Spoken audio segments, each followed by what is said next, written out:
Chief justice کے 1200 اختیارات پر شب خون مارا گیا تو وکلا سڑکوں پر ہوں گے۔ ججز کی آڈیو ریکارڈنگ حکومت کر رہی ہے۔ مریم نواز کا رویہ اشتعال انگیز ہے، ایسا کہنا تھا سینئر قانون دان چوہدری اعتزاز احسن کا۔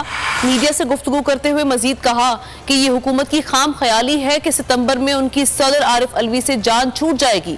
انہوں نے کہا کہ انتخابات اس وقت ہوں گے جب سپریم کورٹ کا حتمی فیصلہ آئے گا، پھر کوئی اس سے انحراف نہیں کر سکے گا۔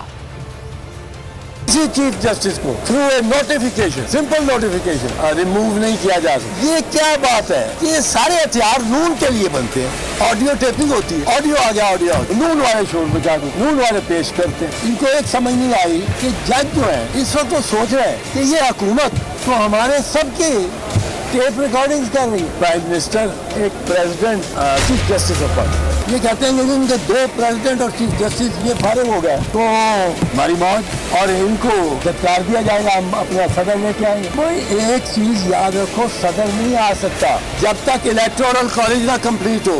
ہوائے نفس کی ہے حکمرانی، لٹیرا کر رہا ہے پاسبانی۔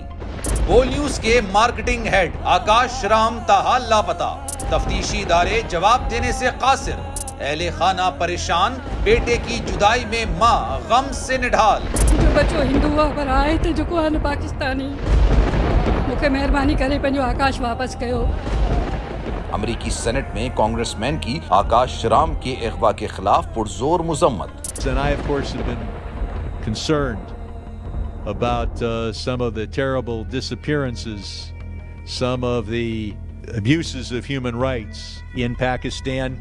یونائٹڈ نیشن نے بھی آکاش رام کی بازیابی کے لیے مؤثر اقدامات اٹھانے کا عندیہ دے دیا۔ مشکل کی اس گھڑی میں عالمی میڈیا سمیت انڈین میڈیا بھی چیخ کر آکاش رام کی بازیابی کے لیے آواز اٹھا رہا ہے۔